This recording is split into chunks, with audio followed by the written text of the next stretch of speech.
A deep dive. Today we're tackling something pretty big. We're mapping out a kind of war zone, really, but the battlefield. It's time itself. And attention. That's right. It's this fascinating clash between human psychology, how some minds work, and these massive systemic structures that try to control everything. Exactly. So our mission here is to dig into that tension. Between these highly centralized systems, think the economy, government, and certain temperaments, certain ways people are wired, that just fundamentally resist that kind of predictable order. And to do that, we're bringing in a specific toolkit, a language from cybernetics. It's basically the science of control and communication. Think steersmanship. It's an old idea, but it really helps us unpack modern power. Okay, so cybernetics helps us model the big system. Yeah, we can look at what we're calling the governmental Ouroboros. Yeah. The snake eating its tail and the economic Leviathan, big controlling structures.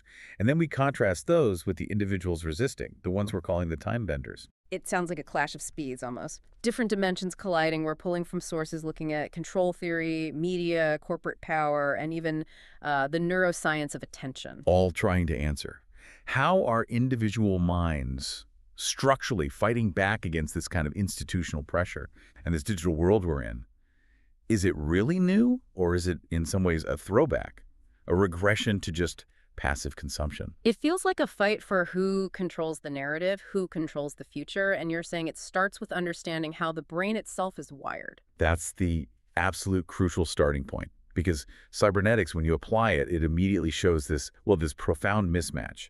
The systems, whether they're political bureaucracies or corporate algorithms, they want routine, predictability, control over linear time. But the time bender. Their whole temperament, their kinetic energy, it operates on something different. Chaos, maybe. Urgency, definitely. Yeah. Novelty. And that fundamental lack of alignment, that's the core of the conflict. And maybe, just maybe, the system's biggest weakness. Okay, let's dive into that biology then. Section 1.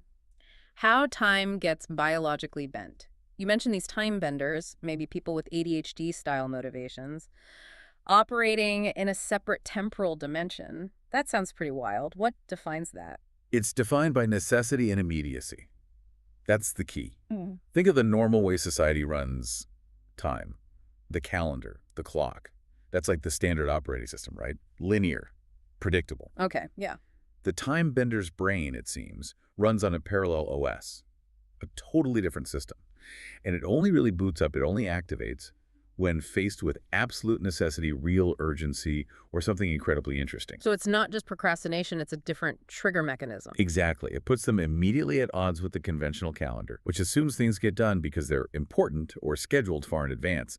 Their brain doesn't easily accept importance as a trigger. Right. So this isn't just about willpower, is it? You're saying it's physically rooted in the brain. That's what the sources strongly suggest. We're talking about actual biological differences in how key neurotransmitters like dopamine and norepinephrine are regulated. These manage focus, motivation, reward. And that affects the prefrontal cortex, the brain's command center. Precisely, that executive function hub. The part responsible for initiating tasks, especially boring ones, for planning, for staying on track. It's just, harder to get it online. Takes more stimulus. So if that command center needs a bigger jumpstart, the whole flow of motivation must be different compared to someone neurotypical. How does that actually play out? Well, for most people, motivation can come from abstract things. Importance, priority, routine, thinking about long-term consequences. I should start this project today because it's due in 3 months. Makes sense. For the ADHD-wired brain, those inputs often just don't connect as strongly. The circuit needs something more intense. It gets jump-started almost exclusively by like a handful of things. Genuine interest, novelty, fun, or that big one, overwhelming urgency. So a task could be critically important job, health, whatever, but if it's boring... It's functionally locked. Yeah. It's like there's a biological firewall. It doesn't matter how much the person wants to do it intellectually. Starting it feels almost impossible without the right key, which is usually high stimulus. The sources use the analogy of kryptonite for boring tasks. Yeah, it's a good one. Anything mundane, routine maintenance, paperwork, scheduling, even tidying up sometimes, it becomes biologically hard to initiate. Even if the person is ambitious, intelligent, they know they should do it. So daily life can feel like, what was it, playing a video game on hard mode? Exactly. Constantly needing more effort just to achieve the same level of, say, organizational output when the task is linear and low stimulus. because the system demands linearity and their brain resists it. Okay, let's shift to time perception itself. This is where time benders really comes into play. If focus isn't linear, if it's driven by stimulus, then time itself must feel different, warped. It absolutely does. Their experience of time is fundamentally nonlinear. Seriously, for them, a minute isn't always a minute long. When they hit hyperfocus, that intense state of engagement on something stimulating, Yeah. time just evaporates. It speeds up. Hours can feel like minutes. They look up and half the day is gone. But the flip side, when they're stuck doing something tedious, low stimulus, Time drag. agonizingly, every second feels like an eternity. This inconsistency, this inability to keep time flowing at a standard rate, it wires them very intensely into the right now, the immediate moment. And being stuck in the right now must make planning difficult. Learning from the past. It does. It's harder to project forward, to anticipate future needs smoothly, or to consistently draw lessons from past timing errors, which leads to some interesting patterns, Yeah. like the optimistic illusion of teleportation. Okay, that sounds like the explanation for why some people are always running late. Tell me about that. It's basically a systematic failure to account for transition time. It stems from that right now focus. The person operates as if they can finish task A right at the deadline and then instantly be at place B, fully ready for task B. Yeah. All the in-between steps just get mentally skipped. Give me an example. Okay, leaving the office for a meeting across town. They might calculate the meeting length, maybe the drive time if the roads are clear, but they zero out the time it takes to actually save the document, shut down the computer, pack their bag, walk to the elevator, wait for it, walk to the car, get out of the parking garage. Well, the little bits that add up. Exactly. Yeah. And deal with potential friction traffic, finding parking. They operate on this kind of, that reality will just bend to their need for speed, Yeah. that the lights will all be green. It's a dismissal of the system's inherent delays. And related to this, you mentioned an aversion to prematurity. They actively resist being early. Yes. They often squeeze in one last, often unrelated task right before they absolutely have to leave. It's like being before time. Being ready and waiting feels wrong. It feels boring. It's submitting to the system's linear demand. So the brain seeks stimulus right up to the last second. It's looking for novelty, for a little dopamine hit. So just before walking out the door for that important flight, they might suddenly decide, you know what, I really need to empty the dishwasher right now, or sort that junk drawer. It's maximizing stimulation until the crisis state, the real deadline, forces the shift. It sounds completely counterintuitive, but also strangely logical within their framework. It is. They're using those last few moments for a final burst of activity before they have to switch tracks. Okay, here's the irony, though. The same wiring that makes routine tasks so hard is also what enables moments of incredible efficiency, right? How does that time bending actually unlock high performance? It kicks in when importance alone fails and immediacy takes over. That crisis state, the ticking clock of a real, unavoidable deadline, that's the chemical key. It provides the adrenaline, the norepinephrine buzz needed to finally galvanize the prefrontal cortex. So the pressure isn't the problem, it's the solution. For activating focus on demand, yes, that high-pressure state, what the sources sometimes call the necessary anarchy of the mind, it overrides the usual difficulty and forces the brain to deliver. The crisis becomes the prerequisite for action. Absolutely. They might neglect all the prep work, doing things back to front in a way, but once that urgency switch is flipped, the output can be phenomenal. Think of the classic student writing an A+ paper overnight. The all-nighter fueled by panic and caffeine. Exactly. But it's more than just panic. That state seems to unlock high-level pattern recognition, creativity, the ability to synthesize complex information rapidly, to see connections others might miss. It's chaotic getting there, but when time is bent by necessity, the focus can be incredibly powerful. Okay, so we have this kinetic, chaos-driven individual operating outside linear time. Now let's bring in the systems demanding the exact opposite. Section 2. The control systems, the grunch, cybernetics, and this idea of media regression. Tell us about this model of modern power. Right, so we're using this cybernetic triptych to map it out.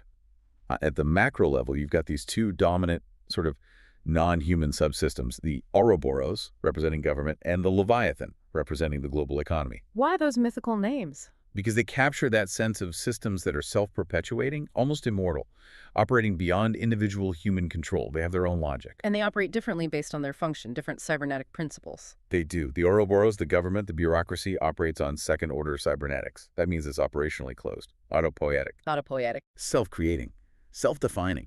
Its main goal isn't necessarily efficient service delivery, but maintaining its own internal rules, its own continuity. It thrives on bureaucratic inertia, paperwork, regulations, procedures. Its fundamental code is power, non-power, defining who's in, who's out, what's permissible. And the result is slowness. Rigidity, incredible slowness. That's where you get these massive gestational lags. It can take decades, literally 50 to 75 years sometimes, for major innovations or policy shifts to actually permeate the structure. Think about how long it takes for new building techniques or city planning ideas to become mainstream, even if they're proven better. That lag is the Ouroboros protecting its slow, predictable pace. Okay, then there's the Leviathan, the global economy, driven by this grunge of giants. That sounds more dynamic, maybe. It is, in a way, but it's still about control. The Leviathan is like this global algorithmic automaton. It runs on first-order cybernetics goal-seeking.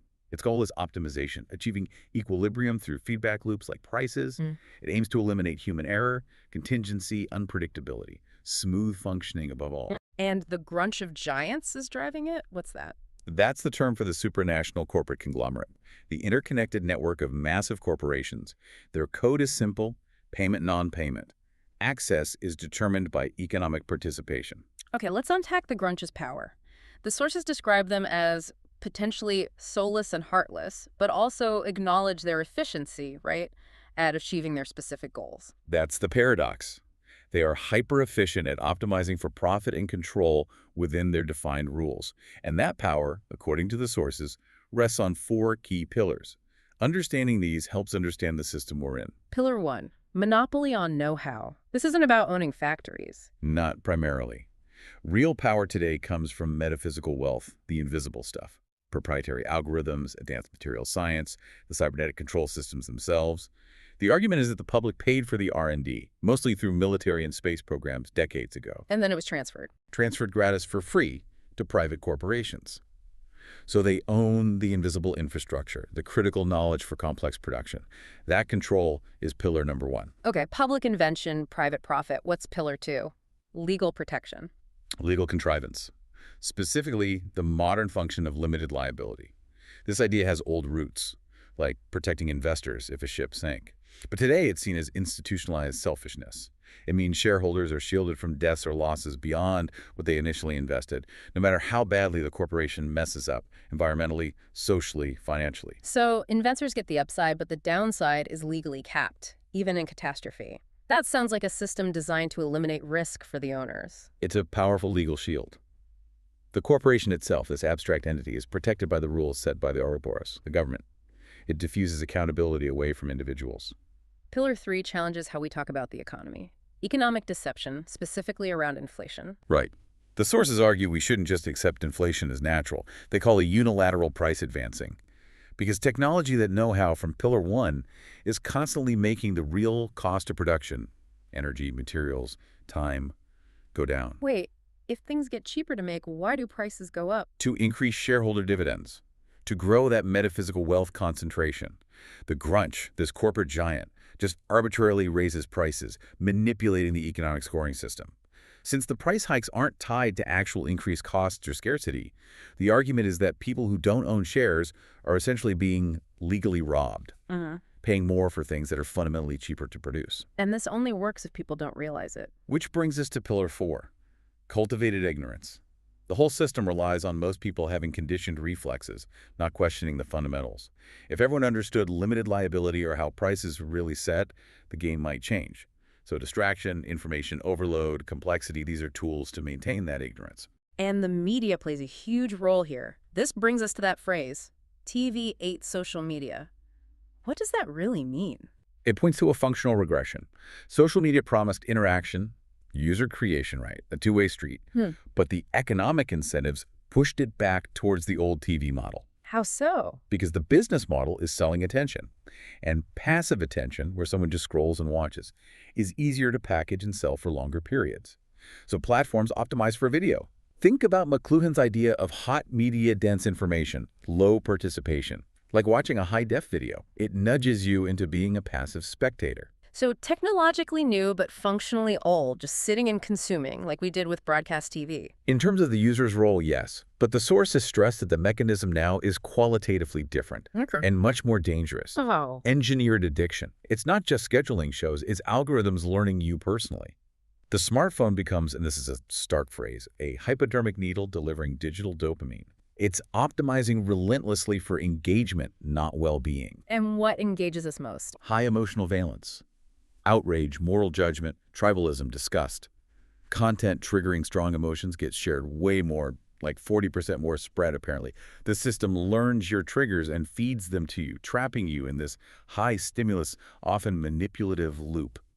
It's the ultimate tool for that cultivated ignorance, overwhelming rational thought with emotion. And the impact, especially on young people. The sources see it as potentially catastrophic. Handing these optimized dopamine delivery devices to kids during puberty, when their brains are incredibly plastic, developing executive function, it creates this unprecedented biological vulnerability. It might be rewiring their motivation systems to only respond to intense, immediate, high-valent stuff, deepening that gap between their internal wiring and the demands of the linear world. Okay, so section 3, the clash. We have the time bender, wired for chaos and immediacy, versus these systems demanding rigidity and linearity. It seems like an impossible situation. It is a fundamental clash of incentives, yes. The time bender inherently resists the Leviathan's push for predictable, routine, low-effort consumption. Their brain needs higher stimulus. And they resist the Ouroboros' slow, rigid, bureaucratic processes because their own efficiency is locked behind urgency.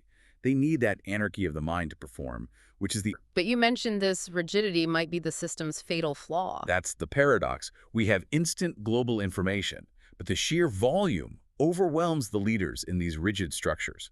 It leads to paralyzing indecisiveness. The Ouroboros, with its huge time lags, simply cannot adapt quickly enough to the complex, rapidly changing world we live in now. The sources call it extinction by political folly.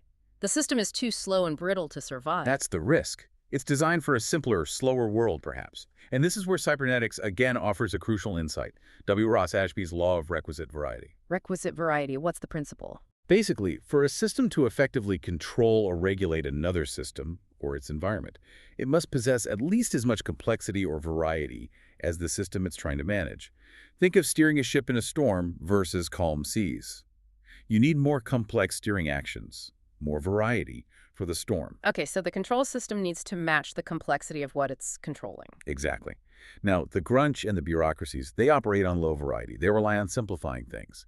Ignorance, conditioned responses, predictable routines. But the world today, geopolitics, technology, the environment, it's incredibly complex, right? High variety, constant overlapping changes. Precisely. The environment demands high variety responses. And this is why the time-bender temperament, the kinetic mind, suddenly becomes so critical. Their natural operating mode, flexibility, responsiveness, thriving in chaos, pivoting quickly, it inherently possesses the requisite variety needed to engage with this complex reality. So the very thing that makes them struggle with the old linear system makes them perfectly suited for the new chaotic reality. In a crucial way, yes. Their ability to hyper-focus, switch tracks, synthesize disparate information under pressure, it mirrors the complexity the rigid structures just can't handle. The system's rigidity makes the kinetic mind not just different, but potentially necessary. It's like the system accidentally created the need for its opposite. You could see it that way. Evolution in complex systems often happens through what are called metasystem transitions, or MST's new, higher levels of control emerging to manage increasing complexity. These transitions require a constant influx of variety, new ideas, disruptions, creative solutions. And the ADHD time bender temperament naturally generates that. That's the argument. Their biological drive for novelty, for challenge, for solving puzzles, it's a constant variety generator. They are the engine of chaos needed to break the old system's inertia. So they provide the raw material for the next evolutionary step, towards this living Reedry revolution mentioned. Exactly. That concept is about using technology for universal success, decentralized solutions. And getting there requires breaking the old low-variety control structures. The kinetic mind, with its inherent high variety, isn't just resisting the system, it might be the key to evolving beyond it. The control system is its own weakness. The chaotic mind is its necessary antidote. All right, section 4. This leads to a really interesting point about motivation. If the time bender holds this key energy, but the system they're opposing, the grunge, is built on institutional selfishness, how do you channel potentially self-interested, outcome-driven individuals towards positive change? Especially if, as some sources suggest, certain darker traits might correlate with this kind of drive. This is critical. The sources are quite clear. This isn't about trying to morally convert people. It's not about appealing to altruism, necessarily. The lever isn't virtue, it's calculation. Cold, hard efficiency. If these competent, perhaps highly self-interested individuals are going to contribute to dismantling the old system, the path forward has to be demonstrably, mathematically better for achieving outcomes, including, potentially, their own. And the sources point to technology as the solution, this living memory revolution, using all that metaphysical know-how. Precisely. It's about taking that vast knowledge, the algorithms, the material science, the cybernetic understanding that the grunge currently hoards, and applying it differently. Applying it towards decentralized, universally beneficial goals. Remember, the grunge's system is already almost omni-computerized. Okay. So the system's own tools can be turned against its current goals. That's the idea. The sheer computational power, the data analysis capabilities will eventually reach a point where it becomes undeniable, mathematically provable, that universal human success is actually more profitable and more efficient in the long run than the current model. More profitable than resource hoarding, artificial scarcity, and weapon production. Yes. Demonstrably so. If the calculations show that solving energy scarcity through decentralized renewables or resource problems and through advanced recycling and materials yields a higher, more stable, and ultimately more controllable return than the old boom and bust cycles of exploitation, Then the purely rational, self-interested actor follows the math. that's the core argument. You don't need them to become saints. You just need to show them the most efficient path to the desired outcome, which includes stability and ongoing prosperity. The challenge is channeling that drive, that organizational skill, towards building these demonstrably better systems, using the know-how to rewrite the faulty economic rules, like unilateral price advancing, by showing a superior game. This reframes the role of the time bender, too. They're not just generating chaos, they're potentially the ones who can make sense of it. Exactly.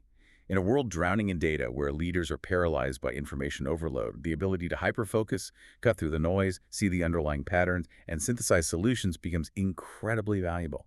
They function as local universe problem solvers, Distilling knowledge from overwhelming data. which the sources identify as a key aspect of humanity's cosmic purpose, perhaps. Their unique cognitive style, often seen as a disadvantage in the old linear world, becomes a crucial asset for navigating complexity. That self-interested drive, if aimed correctly by the sheer logic of efficiency, paradoxically becomes a powerful engine for universal success because the future demands the kind of high-variety adaptation they naturally provide. Okay, let's wrap this up. We've covered a lot of ground, tracing this really stark dichotomy. On one side, the biology of the time bender, nonlinear, dopamine-driven, living in immediacy and novelty. And on the other, these huge cybernetic systems, the Ouroboros, the Leviathan, built for control, for linearity, but now seemingly paralyzed by their own rigidity, drowning in data, maybe heading towards that extinction by political folly. And the twist is that the very temperament that struggles most within the old system, the one wired for chaos and novelty, holds the key. It provides the adaptive complexity, that requisite variety needed to break the deadlock and catalyze change. It's a fundamental clash. Structural inertia demanding low variety versus kinetic intelligence thriving on high variety. So, for you listening, what's the takeaway? This deep dive suggests something provocative. Maybe the strongest force pushing back against the grunge, against institutional oppression, isn't just moral outrage or political action as we usually think of them. It might be something more fundamental. That raw biological drive for novelty, for urgency, for problem solving that defines the kinetic mind. The chaos isn't just noise, it's the signal of adaptation. So the final thought we want to leave you with is this. If the truly valuable resources now are invisible know-how and adaptive complexity, then maybe the very individuals the linear system finds most difficult, the easily bored, the urgency-driven, the ones who seem to operate on a different clock, might actually possess the highest concentration of the intelligence and energy needed to calculate the solution, to find the demonstrably more efficient, more profitable, and ultimately more equitable path forward. The system designed for control might be self-defeating, and the chaotic mind might just be its necessary cure.